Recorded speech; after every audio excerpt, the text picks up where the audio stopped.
Halo teman-teman semua, perkenalkan saya Yohanes Subrata, Kreator Putra. Teman-teman, coba kita renungkan sebentar. Pernah nggak sih kalian merasa bahwa kalian ingin mendapatkan hak kalian sebagai warga negara? Misalnya ingin mendapatkan pendidikan yang layak, pelayanan yang adil, atau kebebasan dalam menyampaikan pendapat. Itu semua adalah hal yang wajar, karena memang setiap warga negara memiliki hak yang harus dipenuhi. Tetapi sekarang coba kita balik pertanyaannya. Apakah kita sudah menjalankan kewajiban kita sebagai warga negara? Nah, di video kali ini kita akan membahas tentang hak dan kewajiban sebagai warga negara. Serta bagaimana kita sebagai generasi muda bisa menerapkannya dalam kehidupan sehari-hari, khususnya di era digital seperti sekarang. Teman-teman, dalam kehidupan berbangsa dan bernegara, hak dan kewajiban adalah dua hal yang tidak bisa dipisahkan. Keduanya sudah diatur dalam Undang-Undang Dasar Negara Republik Indonesia tahun 1945. Hak adalah sesuatu yang bisa kita terima. Contohnya seperti hak untuk mendapatkan pendidikan, hak atas perlindungan hukum, hak untuk berpendapat, dan hak untuk hidup dengan layak. Sedangkan kewajiban adalah sesuatu yang harus kita lakukan.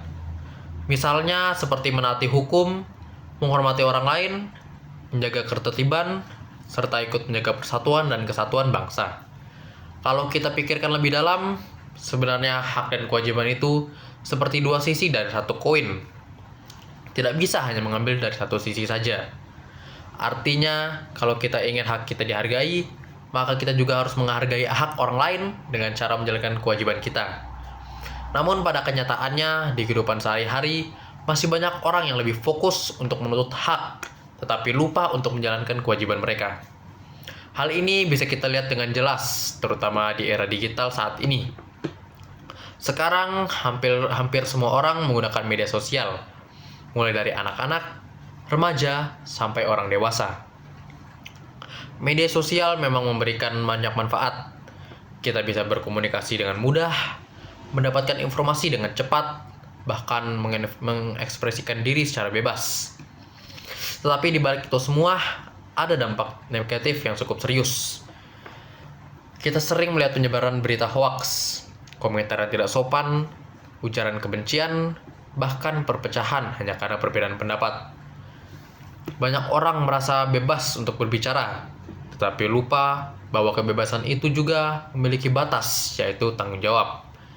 Di sini pentingnya kesadaran kita sebagai warga negara.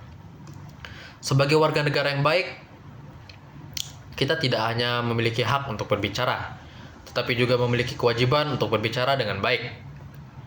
Kita tidak boleh menyebarkan informasi yang belum jelas kebenarannya. Kita juga harus menghargai pendapat orang lain, walaupun berbeda dengan kita. Teman-teman, nilai-nilai ini sebenarnya sudah diajarkan dalam Pancasila. Pada sila kedua, yaitu kemanusiaan yang adil dan beradab, mengajarkan kita untuk saling menghormati dan memperlakukan orang lain dengan bijak. Sila ketiga, yaitu Persatuan Indonesia, mengajarkan kita bahwa walaupun kita berbeda agama, suku, atau pendapat, kita tetap satu bangsa. Selain itu, kita juga memiliki semboyan Bhinneka Tunggal Ika, yang artinya berbeda-beda, tetapi tetap satu. Itu artinya, perbedaan itu adalah hal yang wajar, dan tidak seharusnya menjadi sumber konflik. Justru dengan perbedaan, kita bisa saling melengkapi dan memperkuat persatuan. Lalu, sebagai mahasiswa atau generasi muda saat ini, apa sih yang bisa kita lakukan? Nah, jawabannya tidak harus dengan melakukan hal yang besar untuk menjadi warga negara yang baik. Misalnya, kita bisa mulai dengan menggunakan media sosial secara bijak, tidak mudah percaya pada berita yang tidak jelas kebenarannya, tidak ikut menyebarkan hoaks, dan tidak membuat komentar yang menyakiti orang lain. Selain itu, kita juga belajar untuk menghargai perbedaan, tidak memaksaan pendapat kita kepada orang lain, dan mau mendengarkan sudut pandang yang berbeda. Kita juga menaati peraturan yang berlaku, baik di lingkungan kampus, masyarakat, maupun negara. Hal-hal sekecil seperti ini mungkin terlihat sederhana di mata kita, tetapi sebenarnya memiliki dampak yang sangat besar. Karena perubahan yang besar selalu dimulai dari hal yang kecil. Teman-teman, menjadi warga negara yang baik itu bukan hanya tentang memahami sebuah teori, tetapi juga bagaimana kita menerapkannya dalam kehidupan nyata. Dimulai dari sikap, perilaku, dan kebiasaan kita sehari-hari. Kalau kita semua bisa menjalankan kewajiban kita dengan baik, maka hak kita sebagai warga negara juga akan lebih mudah untuk dipenuhi. Dan pada akhirnya, kita bisa menciptakan masyarakat yang lebih adil, damai, dan sejahtera. Sebagai penutup, mari kita ingat satu hal penting. Jangan hanya menuntut hak, tapi juga jalankan kewajiban. Jangan hanya berbicara, tapi juga bertindak. Dan jangan menunggu orang lain untuk berubah, tapi mulailah dari diri sendiri. Karena masa depan Indonesia ada di tangan kita sebagai generasi muda. Terima kasih sudah menonton, semoga video ini bisa memberikan manfaat dan menjadi pengingat bagi kita semua untuk menjadi warga negara yang lebih baik. Sekian dari saya, terima kasih.